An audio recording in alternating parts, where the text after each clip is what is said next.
Baik teman-teman, selamat datang kembali. Pada kesempatan kali ini saya akan membahas analisa saham mingguan untuk periode tanggal 1 November 2021 sampai dengan tanggal 5 November 2021. Jadi yang saya bahas kali ini untuk saham perbankan ya, yang buku 4 dan satu saham yang kalau boleh dikatakan ya hampir setara lah dengan buku 4 ya, karena dia kapitalisasi pasarnya melonjak tinggi ya, seperti itu ya. Jadi saya langsung mulai dengan BBRI. Jadi BBRI di sini mungkin sebelumnya saya bahas mengenai teknikalnya, saya hanya sekedar sharing mengenai laporan keuangan kuartal 3 ya. Dia sudah keluar pendapatan bunganya untuk BBRI untuk sampai dengan kuartal 3 ya 2021 itu kalau dibandingkan dengan 2020 ya, dia ada kenaikan pendapatan bunganya ya 5,99%. Laba bersihnya dia naiknya hanya sedikit ya, sekitar 0,4% ya. Seperti itu ya. Jadi kalau dilihat dari bisnisnya sih sebenarnya sih masih cukup bagus lah ya, walaupun labanya mungkin naiknya hanya tipis ya. Seperti itu ya.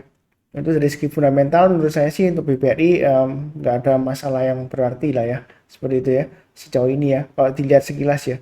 Saya hanya lihat sekilas saja tadi ya. Karena saya lebih fokuskan ke teknikalnya ya. Jadi untuk BBRI di sini kalau kita lihat support resistennya sudah saya gambarkan ya. 4280 ini adalah resisten sebelumnya karena dia sudah ditembus ke atas, berarti ini adalah supportnya. Jadi kalau kita lihat penutupan minggu lalu itu ditutup di 4250 ya, jadi di bawahnya 4280. Memang kalau dia masih di bawahnya 4280 dia akan kecenderungan masih testing area supportnya yang di bawahnya. Memang agak jauh ya di 4000 ya. Jadi yang sudah punya kalau sudah mengikuti saya dari awal, harusnya kalau turun di banyak 4280 lebih baik sih jual dulu ya, seperti itu ya. Karena kemungkinan dia koreksi. Koreksinya sampai mana kita nggak akan pernah tahu. Memang jalurnya masih cukup bagus ya uptrendnya ya, seperti itu ya. Jadi kalau misalnya sudah jual kena trailing stop ya, atau kalau mau buy yang belum punya ya, kalau dia sudah berhasil naik ke atas 4280 kembali ya, itu kalau mau buy boleh ya, silakan ya. Jadi banyak bertahap. Kalau dia naik lagi ke atas 4280 dia kita boleh buy ya. Itu secara weekly-nya supportnya 4280 sudah ditembus ke bawah ya. Jadi kalau dia berhasil naik lagi ke atas 4280, kalau mau buyback atau yang belum punya kalau mau buy bertahap ya silakan ya. Target berikutnya di sekitar 4780. Itu kalau secara weekly-nya. Kalau secara daily-nya kalau kita perhatikan di sini ya, ini sudah saya gambarkan 4190 ya. Memang agak beda ya garisnya. Jadi jangan bingung ya. Kalau Anda nggak ingin lihat fluktuasi hariannya, pakai support resistance yang weekly tadi ya. Nah, ini untuk yang daily-nya. Jadi kalau mau buy and weakness memang sudah saya sebutkan area 4190 ya. Artinya kalau dia koreksi di bawahnya 4190 atau kalau dia berhasil rebound ya ke atas 4190, kalau mau buy silakan ya. Seperti itu ya. Jadi mungkin yang ngikutin saya sudah buy ya. Ternyata pas benar penutupannya tutup diturun lagi ke 4280 ya hari Jumat kemarin ya tanggal 29 ya. Sebenarnya sih koreksinya masih cukup wajar ya.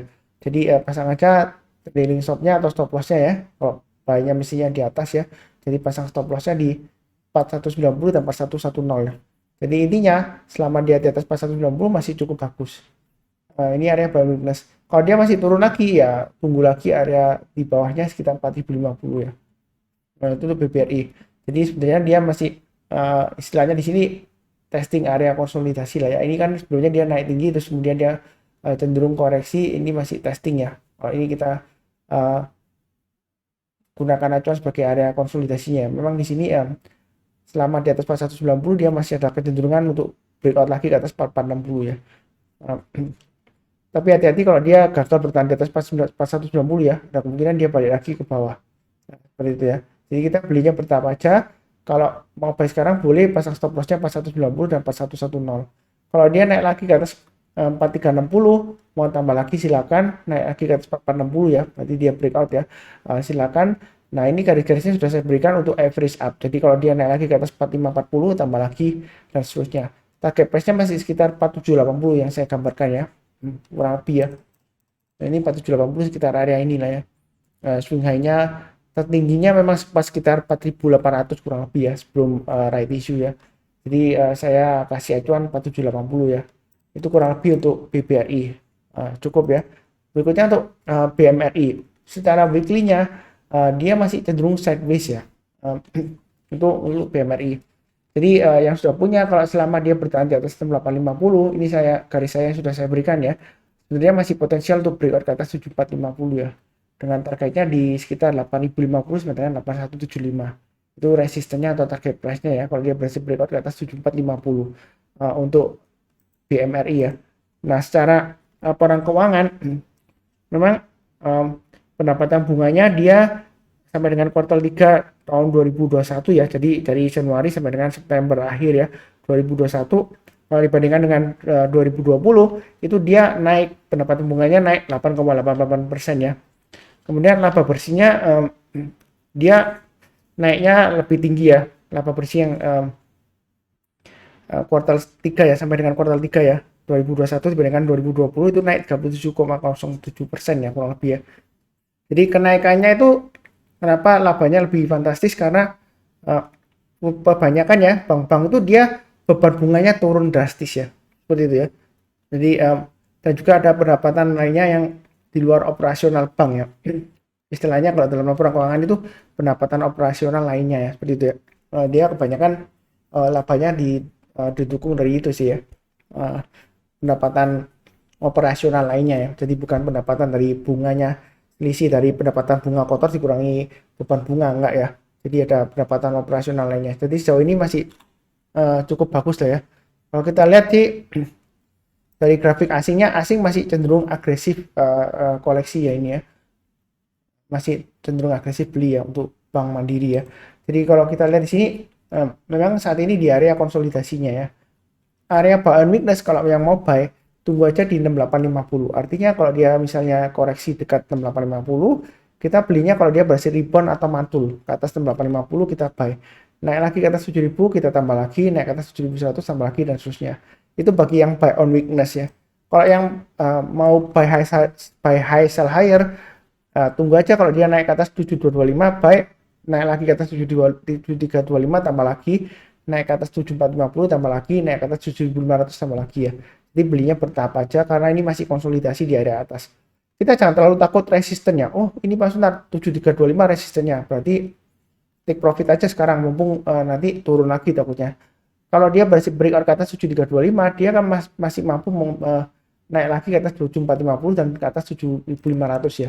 Jadi kalau kita lihat di high-nya ya, kalau kita lihat targetnya itu Fibonacci extension-nya ya. Kalau saya tarik sebelumnya dari swing low yang di bawah dan swing high-nya, itu Fibonacci extension 107,2% sekitar 8500.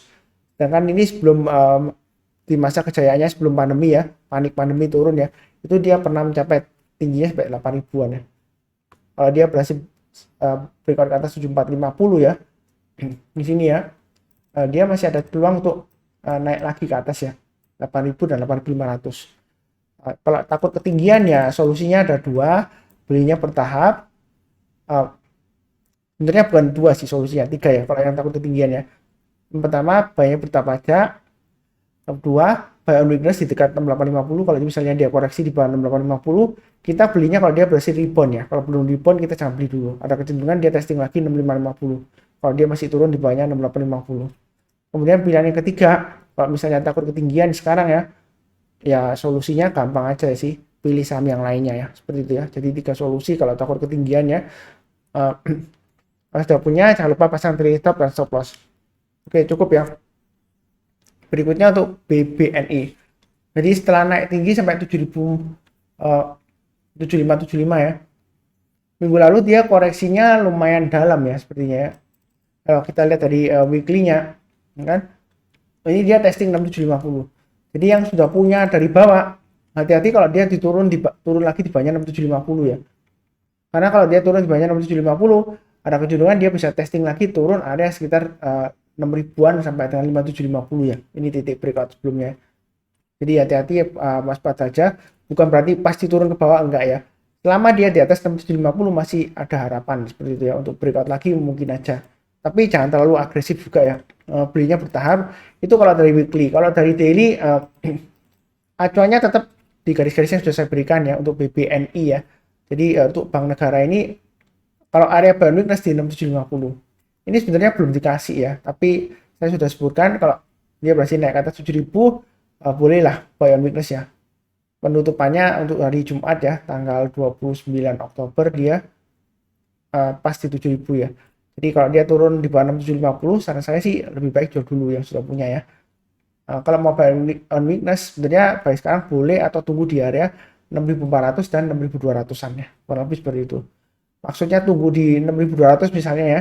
Itu kalau dia turun di bawah 6.200 ya, kita belinya kalau dia berhasil rebound atau mantul istilahnya, barusan kita beli.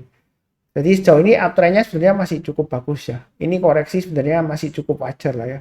Di istilahnya area konsolidasi di jalur uptrendnya ya. Ya kita sih jangan terlalu takut tapi jangan terlalu agresif juga ya seperti itu ya. Memang pembelian asing di sini masih cukup tinggi ya. Tapi kita jangan lihat asingnya. Kalau dilihat dari laporan keuangannya ya, itu pendapatan bunganya untuk BBNI ya. Terus terang aja dia paling jelek ya di antara BBCA, BBRI, Arto yang saya bahas ini ya, BMRI ya. Yang satu yang belum keluar laporan keuangannya adalah BBTN ya. Itu saya belum keluar, belum saya cek di websitenya belum ada ya. Tapi nggak tahu kalau sudah keluar lagi ya setelah saya bahas ya.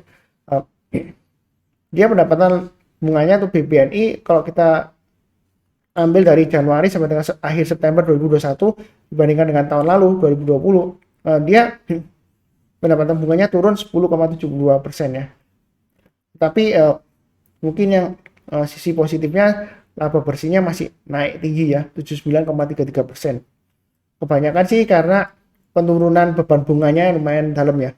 Jadi sebenarnya sih kalau nggak ada masalah ya ke depannya ya Indonesia ya, karena kan ini kan suku bunga kan sudah turun-turun terus ya. Nah, itu kebanyakan perbankan itu beban bunganya dia turunnya lumayan drastis ya seperti itu ya. Jadi ke depannya sih sepertinya labanya bakalan bagus terus ya. Seperti itu ya. Jadi kita jangka 1 tahun ke depan atau 2 tahun lah ya, kita cenderung masih bullish ya. Semakin selama pendapatan maksud saya selama beban bunganya tetap rendah ya, karena bunganya kan sekarang kan turun jauh ya dari sebelumnya ya. Seperti itu ya. Jadi sejauh ini untuk BBNI sih masih cukup bagus trennya, jadi pasang aja trailing stop dan stop loss ya seperti itu ya. Jadi belinya kalau mau buy sekarang boleh aja banyak bertahap. Jadi nanti kalau dia naik lagi ke atas 7.100 tambah lagi ya. Jadi setiap penglipatan 100 saja. Naik ke atas 7.200 tambah lagi dan seterusnya ya. Targetnya sebenarnya dia akan berusaha untuk breakout ke atas 7575 ya. Kalau dia naik ke atas 7575, target berikutnya adalah 7950. Kalau dia breakout lagi ya target berikutnya bisa 8975 bisa ya. Ini garis-garisnya saya sudah berikan ya. 8975 kurang lebih sekitar area Fibonacci extension 161,8% ya. Jadi kalau saya tarik Fibonacci retracement sebelumnya dari sini swing low-nya dan swing high-nya, ini high-nya di 6750 ya. Selama dia bertahan di atas 6750, dia masih ada peluang untuk breakout ke atas 7950 dengan targetnya 8975 ya. Peluang masih ada. Jadi ini memang perlu diwaspadai, tapi kita jangan terlalu takut ya. Ini weekly-nya dia satu candle merah lumayan dalam koreksinya ya, dari highest-nya 7575. Kurang lebih seperti itulah ya. Tapi kalau dia turun lagi jangan di average down ya. Saya terus terang aja anti average down. Jadi jangan berpendapatan sebentar turun di bawah 6750 saya beli lagi, turun di bawahnya 6400 murah beli lagi, turun di bawahnya 6100 murah beli lagi. Iya kalau dia langsung berhasil naik ke atas lagi, tapi kalau tunggu 1-2 tahun lagi barusan dia breakout ke atas ya, kita kan nggak akan pernah tahu ya. Jadi saran saya sih jangan di average down ya seperti itu ya. Lebih baik kalau turun di bawahnya support terdekatnya ya kita jual dulu, nanti kalau dia berhasil rebound di bawahnya ya kita bisa buyback ya seperti itu ya. Kurang lebih seperti itu. Berikutnya untuk BBCA. Berarti ini grafiknya weekly-nya ya. Jadi saya sudah pernah bahas lama ya. Selama dia bertahan di atas 7350 ya, sebenarnya untuk BBCA dia masih ada peluang untuk high lagi ya, sampai dengan awal tahun depan ya, seperti itu ya. Karena kalau kita lihat dari laporan keuangannya BBCA ya, dia pendapatan bunganya ya, itu dia naiknya 0,12%, labanya naiknya 15,78% ya, seperti itu ya. Berarti masih bagus ya, 2 digit ya, seperti itu ya. Mungkin dia nggak spektakuler seperti BBNI yang labanya naik 79,33% ya. Tapi menurut saya sih BBCA ini dia lebih cenderung solid ya, seperti itu ya operasionalnya. Jadi kurang lebih sih masih bagus ya fundamentalnya. Jadi saya di sini lebih fokus ke teknikalnya. Kalau secara daily-nya, ini garisnya Fibonacci retracement sudah saya tarik ya, swing low di sini dan swing high-nya. Jadi selama dia berada di atas Fibonacci retracement 38,2%, di atas 7350 dia masih cenderung bagus ya. Kalau mau buy weakness sekarang boleh saja, asalkan pasang stop loss-nya 7350 dan 7175. Kalau misalnya nggak mau buy weakness sekarang ya tunggu aja di area 7000-an. Artinya kalau dia koreksi di bawah 7000, kita belinya tunggu kalau dia berhasil naik ke atas 7000 ya. Ya seperti itu ya. Atau tunggu di 6800 boleh lah, di Fibonacci retracement 61,8%. Itu maksimumnya ya. Tapi saran saya sih tunggunya 7000 aja. Walaupun dia turun di bawah 7000, ya kita tunggu belinya kalau dia naik ke atas 7000 kita berusaha beli ya. Belinya bertahap aja. Naik ke atas 7175 tambah lagi, naik ke atas 7350 tambah lagi dan seterusnya. Mau buy sekarang ya boleh aja, pasang stop lossnya 7350 dan 7175. Kalau tambah lagi ya tunggu lagi kalau dia naik ke atas 7575 tambah lagi, naik ke atas 7675 tambah lagi ya, naik ke atas 7900 tambah lagi. Jadi belinya bertahap aja untuk BBCA ya. Nah, seperti itu ya. Kenapa belinya bertahap langsung langsung hajar aja ya. Sebenarnya sih ini kan sebelumnya dia kan sideways lama, ini kan sudah naiknya lumayan tinggi ya. Ini sentimen dari sebelum dia stock split ya. Ya seperti itu ya. Jadi sebenarnya sih saya cenderungan belinya nyantai aja ya, bertahap aja. Nggak perlu terlalu keburu-buru hampir ajar margin ya, beli sebanyak-banyaknya jangan ya. Belinya bertahap aja. Memang average up atau buy up ya, buy bertahap di atas ya, itu akan mengurangi harga average up kita ya, harga average-nya ya maksud saya ya. Jadi semakin tinggi ya, jadi kelihatannya profitnya semakin rendah, tapi kan kalau dia masih berhasil naik lagi higher high, maka nilai rupiahnya itu akan semakin besar ya, walaupun harga average modalnya itu semakin tinggi. Jadi nggak perlu terlalu khawatir sih ya, asalkan kita pasang trailing stop dan stop loss sesuai dengan garis-garis yang sudah saya berikan ya. Kurang lebih seperti itu cukup ya untuk BBCA. Berikutnya untuk BBTN ya. Sampai dengan saat ini saya cek sih belum ada laporan keuangannya ya. Tapi mungkin saya ada ketinggalan. Tapi di sini untuk support resistennya untuk weekly-nya, di sini saya sudah gambarkan 1675. Jadi selama dia bertahan di atas 1675 ya, sebenarnya dia masih cukup bagus. 1675 saya ambil dari swing high sebelumnya di sini ya. Jadi dia sempat testing yaitu 1675, kemudian dia berhasil naik ya. Jadi kalau yang mau buy sekarang sih boleh aja ya, selama di atas 1675 itu yang pakai weekly-nya. Jadi kalau dia naik lagi ke atas 1850 ya, ini swing high-nya ya. Jadi high-nya 2 minggu yang lalu itu belum berhasil higher high ya. Jadi kalau naik ke atas 1850 boleh tambah lagi, naik ke atas 1950 ya. Boleh tambah lagi target berikutnya di 2170. Jadi ini untuk grafik mingguannya ya. Kalau yang pakai support resistance untuk weekly-nya. Ini biasanya cocok untuk yang nggak mau liatin tiap hari ya. Stres Pak Sunar kalau dilihatin setiap hari naik turun. Ya pakai aja support resistennya untuk weekly-nya ya. Itu untuk BBTN. Nah, kalau dilihat dari daily-nya di sini memang di sini area barunya saya sudah sebutkan 1660. Kalau nggak kena ya harusnya ikut berikutnya. Jadi kalau naik ke atas 1715 buy ya. Naik ke atas 1770 tambah lagi ya. Jadi ini berusaha untuk breakout ya. Tapi di sini masih konsolidasi atau sideways lah di jalur uptrendnya, masih cukup bagus sebenarnya. Kalau masih takut ya tunggu aja di area 1660 atau 1570. Kalau dia turun di banyak 1570, kita belinya kalau dia berhasil naik ke atas 1570 ya. Baik, kemudian naik ke atas 1630 tambah lagi dan seterusnya. Jadi nggak perlu terlalu agresif ya, nyantai aja. Boleh dibagi 4 atau dibagi 5 ya. Misalnya Anda mau 10 juta di BBTN ya, mungkin 20% dulu, tunggu aja buy weakness ya. Jadi kalau dia koreksi naik ke atas 1570, buy 20%, naik ke atas 1630 tambah lagi dan seterusnya. Ya, setiap kenaikan garis-garisnya ini untuk acuan untuk average up ya. Dan juga pemasangan trailing stop dan stop loss ya. Seperti itu ya. Jadi kalau trading itu atau investasi mudah ya kalau ada acuan garis-garis yang sudah saya berikan untuk support dan resistennya ya. Jadi kalau dia breakout ke atas resisten terdekatnya, kita boleh tambah lagi. Kurang lebih seperti itu ya. Berikutnya untuk Arto. Jadi Arto ini weekly-nya sudah saya gambarkan, supportnya memang 15.000. Minggu lalu memang sempat low-nya di sekitar 14.500 ya. Jadi selama dia bertahan di atas 15.000, dia masih ada peluang untuk breakout ke atas 16.500 dengan target berikutnya di 19.050 ya. Itu dalam jangka waktu ke depan. Ya seperti itu ya. Jadi ini secara weekly-nya Arto masih cukup bagus. Kalau dia naik lagi ke atas 16.800, kalau mau tambah lagi ya silakan ya. Jangan terlalu takut, jangan terlalu agresif juga. Ini kalau weekly-nya seperti ini.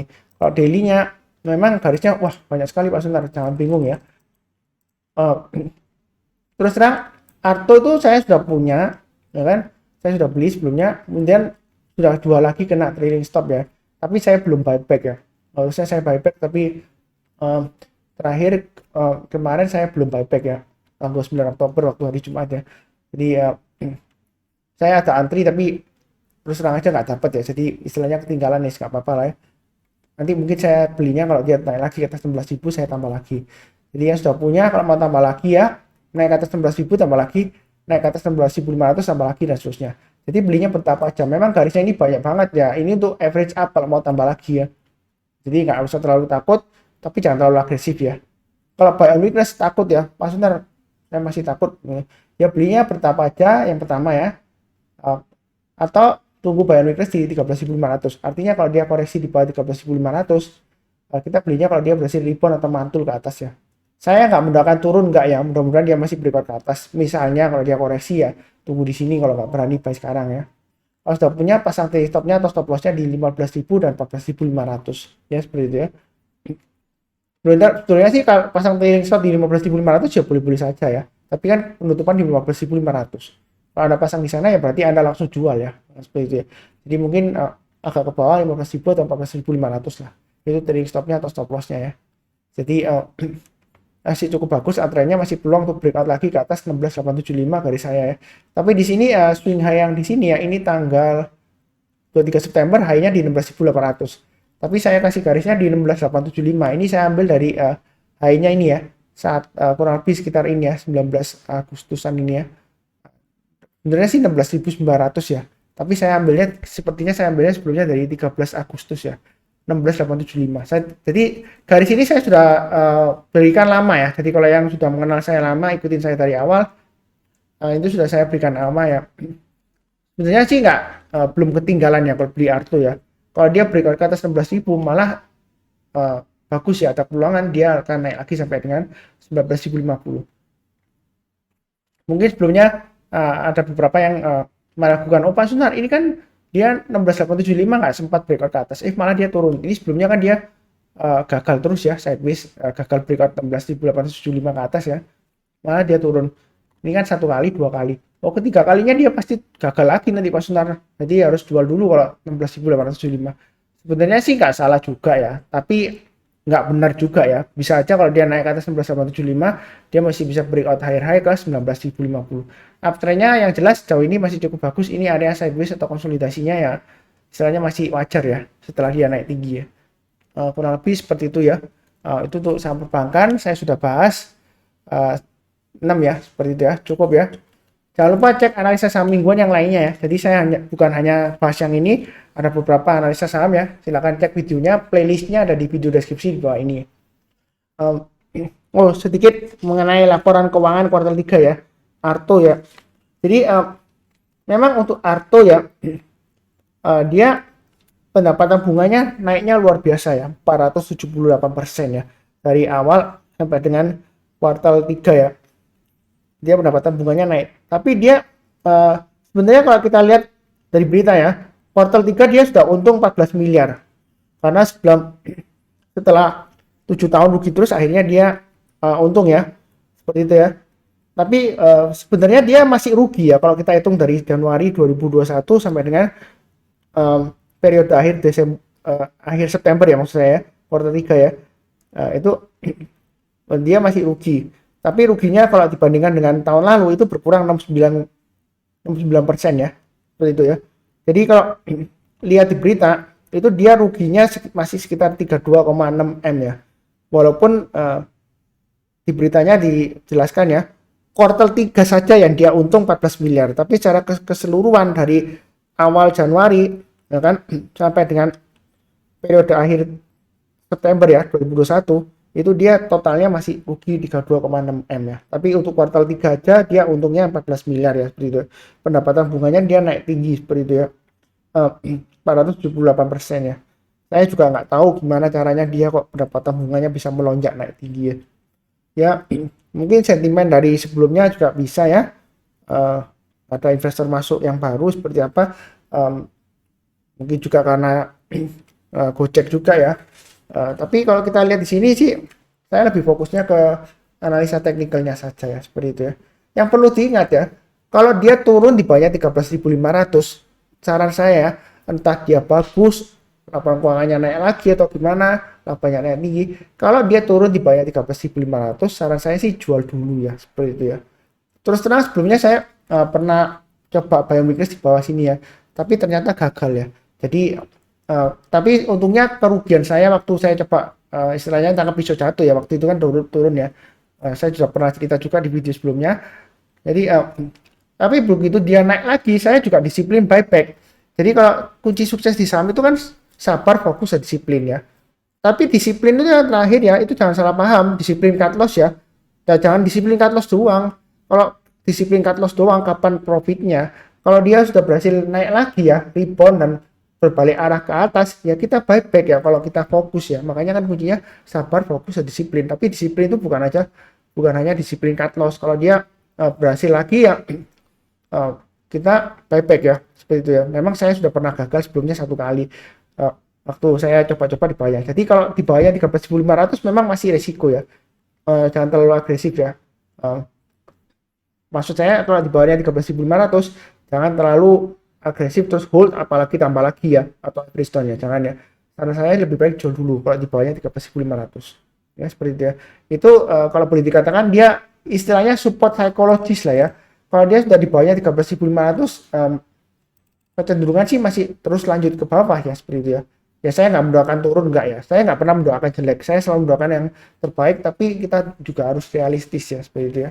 Kurang lebih cukup ya, seperti biasanya. Yang barusan join, jangan lupa subscribe, kemudian nyalakan lonceng notifikasinya, bantu like. Kalau ada pertanyaan atau saran silakan tulis di kolom komentar ya. Kalau nggak ada juga mungkin sekedar mengucapkan terima kasih atau sekedar menyapa aja ya, bantu tulis komentar ya, silakan ya, seperti itu ya. Di akhir video saya doakan selalu ya, semuanya selalu sehat selalu, kemudian damai dan sejahtera selalu. Amin. Terima kasih banyak.